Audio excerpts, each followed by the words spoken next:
ಸದಾಶಿವ.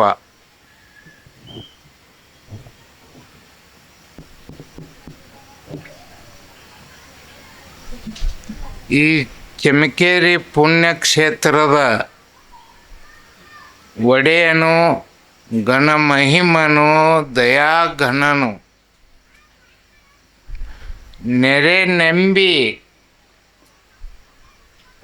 ಸೇವೆಯನ್ನು ಮಾಡುವವರನ್ನು ತನ್ನ ಒಡಲೊಳಗಿಟ್ಟುಕೊಂಡು ಕಾಪಾಡುವವನು ಆಗಿರತಕ್ಕಂಥ ಸದಾಶಿವ ಶಿವಯೋಗಿ ಸಿದ್ದರಾಮೇಶ್ವರರಲ್ಲಿ ನಮಸ್ಕರಿಸಿ, ಸಾರವಾಡದೀಶ್ವರನಲ್ಲಿ ನಮಸ್ಕರಿಸಿ, ಬಬಲಾದಿದೀಶ್ವರನಲ್ಲಿ ನಮಸ್ಕರಿಸಿ, ಈ ನಿಮ್ಮ ಪುಣ್ಯಕ್ಷೇತ್ರದ ಮೂಲ ಒಡೆಯ ಚೆಮ್ಕೇರಿಗೆ ತವರ ಮನೆ ಅಂಥೇಳಿ ಅಂದು ಹೋಗಿರ್ತಕ್ಕಂಥ ಶಿವಯೋಗೀಶ್ವರ ಮಧ್ಯ ಗದ್ದಿಗೆ ಅದು ಲಿಂಗ ಸ್ವರೂಪ.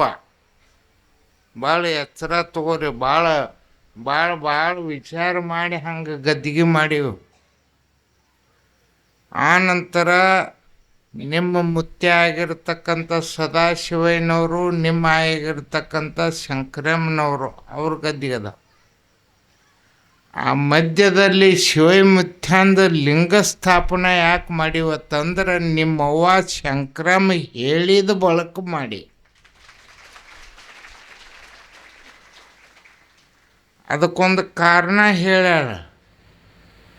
ನಾನು ಹಂಗೆ ಪುಗ್ಸೆಟ್ಟು ಹೂವಣ್ಣು ಮಗ ಆತ ಅದಕ್ಕೆ ಭಾಳ ಆಕೇನು ಕಲ್ರೆ ಭಾಳ ಸೂಕ್ಷ್ಮ ಇದ್ದಳು. ಹೇಳಿದಳು, ತಮ್ಮ ಇದನ್ನು ಆಗಾವ ಈಗ ಹೇಳಬೇಡ, ಎಂದು ಮಠದ ಓಪನಿಂಗ್ ಆಕೈತಿ ಅಂದು ಹೇಳೋದ. ಅದಕ್ಕೆ ನೀವೆಲ್ಲರೂ ಕೂಡಿ ಲಘು ಪಟ್ಟಿ ರೊಕ್ಕ ಅವುಗಳ್ರಿ ಏನು ನಿಮ್ಮ ತವ್ರ ಮನೆಗೆ ಕಳಿಸೋ ಗಂಟೆಲ್ಲ ಇಲ್ಲೇ ಬರ್ಬೇಕು.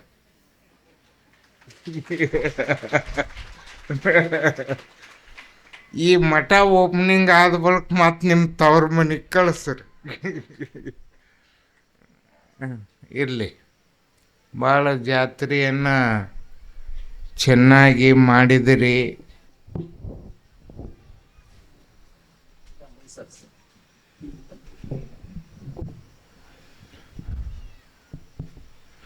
ಭಾಳ ಚೆನ್ನಾಗಿ ಜಾತ್ರೆ ಮಾಡಿದಿರಿ. ವಿಷಯನೂ ಅಂಥದ ಭಾಳ ಮಹತ್ವ ಇಟ್ಟಿದ್ದರು. ಮನ ವಿರಕ್ತಿಗಲ್ಲದೆ ತನು ವಿರಕ್ತಿಗೆ ಮುಕ್ತಿ ಇಲ್ಲವು.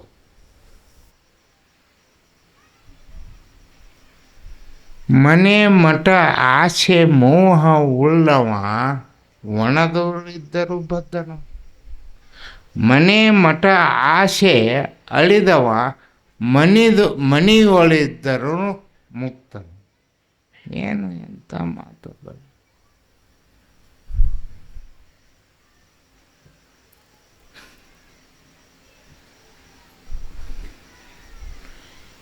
ಇಲ್ಲಿ ಮಾಲಿಂಗರ ಏನು ಹೇಳ್ತಾರಂದ್ರೆ, ಮನಸ್ಸನ್ನು ಮೊದಲು ತೊಳೀರಿ. ಈ ಮಾತ ಅವುಗಳಿಗೆಲ್ಲ ಗುರ್ತೈತಿ. ಏವ ಎಚ್ಚರದಿರೋ, ಕೂತು ನಿದ್ದೆ ಮಾಡಕತ್ತಿರೋ.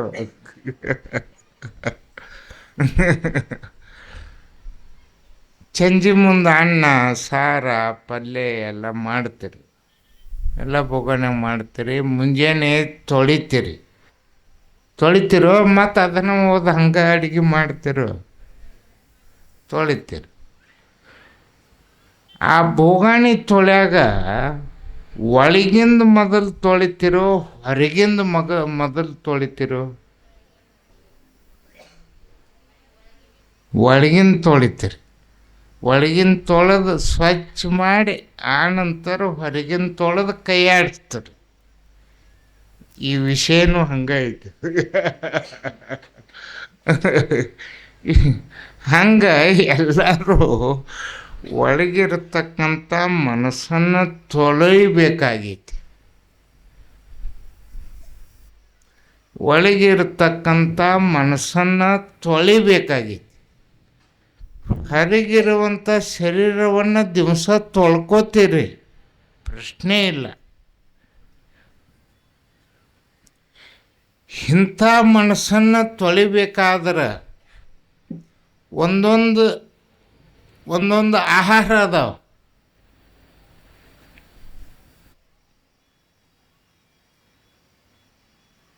ಪಕ್ಷಿಗಳಿಗೆ ಹಣ್ಣು ಆಹಾರ, ಕ್ರಿಮಿಕೀಟ ಮಧು ಜೇನುಗಳಿಗೆ ಹೂವು ಆಹಾರ.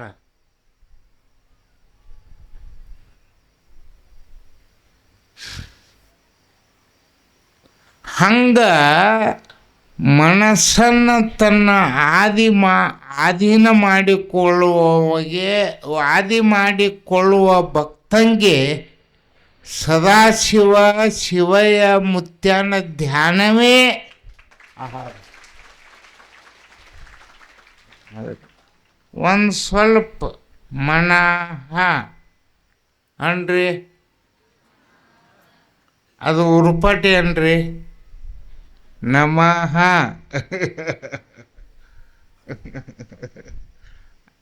ಏವ ಅದನ್ನು ಉರುಪಾಟಿ ಅನ್ರಿ. ಮನಃ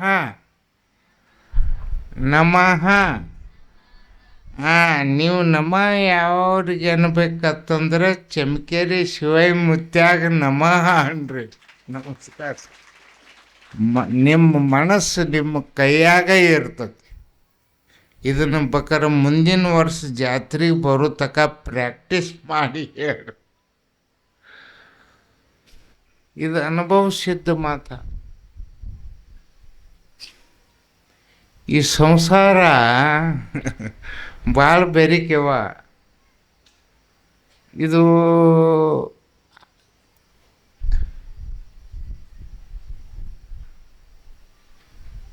ಜಗದೀಶ, ಜೀವ, ಜಗತ್ತು. ಈ ಮಧ್ಯದಲ್ಲಿ ಜೀವ ಅಡಿಗೈತಿ. ಏನು ಜಗದೀಶನ ಕಡೆ ಹೊಳತತೋ ಏನು ಜಗತ್ತಿನ ಕಡೆ ಹೊಳತತೋ. ಜಗತ್ತಿನ ಕಡೆ ಹೊಳಿತಂದ್ರೆ ಪುನರಪಿ ಜನನಂ ಪುನರಪಿ ಮರಣ.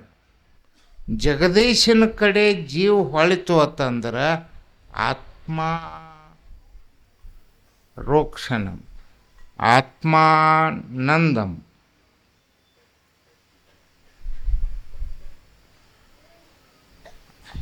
ಅದರಲ್ಲಿ ಅಷ್ಟು ಶಕ್ತಿ ಐತಿ. ಆದರೂ ಈ ಪ್ರಪಂಚ ಹೆಂಗೆ ಮಾಡ್ತೈತಿ ಅಂತಂದ್ರೆ ತನ್ನ ಕಡೆ ಎಳ್ಕೋತೈತಿ. ಒಂದು ಆಶ್ರಮದಾಗ ಗುರುಗಳು ಇದ್ರು. ನಿಮ್ಮಂಗೆ ಎಲ್ಲರೂ ಶಿಷ್ಯರು ಸೇವಾಕ್ಕೆ ಹೋಗ್ತಿದ್ರು, ಸೇವೆ ಮಾಡ್ತಿದ್ರು, ಭಕ್ತಿ ಮಾಡ್ತಿದ್ರು, ಎಲ್ಲ ಮಾಡ್ತಿದ್ರು. ಒಂದು ಇಬ್ಬರು ಗಂಡ ಹೆಂಡತಿ ಅವ್ರನ್ನ ಗುರುಗಳ್ನ ಕೇಳಿದ್ರು, ಯಪ್ಪ ನಾವು ಇಬ್ಬರು ಅಟ್ಟ ದುಡಿತೀವಿ, 5-6 ಮಕ್ಕಳ, ಖರ್ಚಿಗೆ ಸಾಲವಲ್ದು, ಹೆಂಗೆ ಮಾಡೋಣ?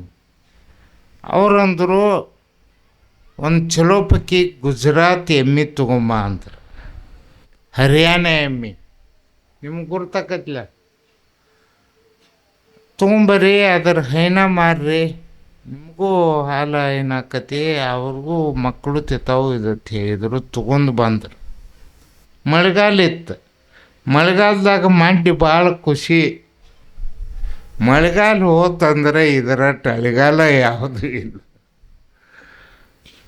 ಅವು ಮತ್ತು ಅವು ಹೊಳ್ಸಾದ ದಂಡಿವು ಅವೆಲ್ಲ ಮೆದುದು ಇದ್ದವು. ದಿವಸ ಮುಂಜಾನೆ 10 ಲೀಟ್ರ, ಸಂಜೆಗೆ 8 ಲೀಟ್ರ್ ಹಿಂಡುತ್ತಿದ್ದೆವು. ಅವು 2 ಲೀಟ್ರಕ್ಕೆ ಬಂದವು. ಅವು ಎಷ್ಟು ಬಂತು ಬತ್ತದ ಎಮ್ಮೆ? 2 ಲೀಟ್ರಕ್ಕೆ ಬತ್ತ. ಅವು ಗಂಡ ಹೆಂಡತಿ ಮತ್ತೆ ಹೋಗಿ ಗುರುಗಳ ಕಡೆ ಹೋದ್ರೆ, ಯಪ್ಪ ಮತ್ತು ನೀವು ಹಿಂಗೆ ಹೇಳಿದ್ರಿ, ಅವು 8-10 ಲೀಟ್ರ್ ಹಾಲು ಹಿಂಡುದು ಹೋಗಿ ಈಗ ಮುಂಜಾನೆ 2 ಲೀಟ್ರ್ ಹಿಡ್ತತಿ, ಸಂಜೆಗೆ 1.5 ಲೀಟ್ರ್ ಹಿಂಡಾಕತೈತಿ, ಹೆಂಗೆ ಮಾಡೋದು? ಗುರುಗಳು ವಿಚಾರ ಮಾಡಿದರು. ಮತ್ತು ಅವು ಹಸಿರು ಮೇವು ತಿಂದು ಬಂದದ್ದು, ಇಲ್ಲಿ ಹಸಿರು ಮೇವು ತಿಂದದ್ದು ಇದು ಉಪಯೋಗ ಆಗೋದಿಲ್ಲ. ಸಣ್ಣಂಗೆ ಕಣಕಿ ಕೊರಿರಿ, ಅದಕ್ಕೆ ಉಪ್ಪು ಬೆಲ್ಲ ಎಣ್ಣೆ ಎಲ್ಲ ಹಚ್ಚಿ ಅವತ್ತರ ಮುಂದೆ ಇಡ್ರಿ, ಏನು ಆ ಎಮ್ಮೆ ಮುಂದೆ. ಆ ನಂತರ ಹಸಿರು ಚಸ್ಮಾ ಒಂದು ಎಮ್ಮಿಗೆ ಹಾಕ್ರಿ ಅಂದ್ರೆ ಅವಳು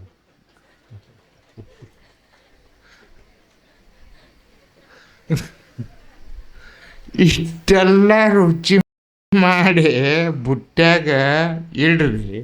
ಅದಕ್ಕೊಂದು ಎಮ್ಮಿಗೆ ಹಸಿರು ಚಮಚ ಹಾಕ್ರಿ. ಹಂಗೆ ಮಾಡಿದ್ರು ಅದು ಏನು ಒಣದ ಇತ್ತದ, ಅದೆಲ್ಲ ಹಸಿರು ಕಾಣ್ಸಕ್ಕೈತಿ. ಹಂಗೆ ತಿಂದದ್ದ ಅಂದ್ರೆ ಈ ಜಗತ್ತ ಹಂಗೆ ಪರಮಾತ್ಮ ಮಾಯಾ ಭ್ರಾಂತಿದಿಂದ ಕೂಡ್ಸ್ಯಾನ. ಇದು ಕಾಮದ ಕಣ್ಣನ್ನು, ಮೋಹದ ಕಣ್ಣನ್ನು, ಭ್ರಾಂತಿಯ ಕಣ್ಣನ್ನು ನಮಗೆ ಹಚ್ಚಾನ. ಇದೆಲ್ಲ ಇದ ಕರೆ ಅಂತ ಅನಿಸೈತಿ. ಇದು ಕರೆ ಅಲ್ಲ.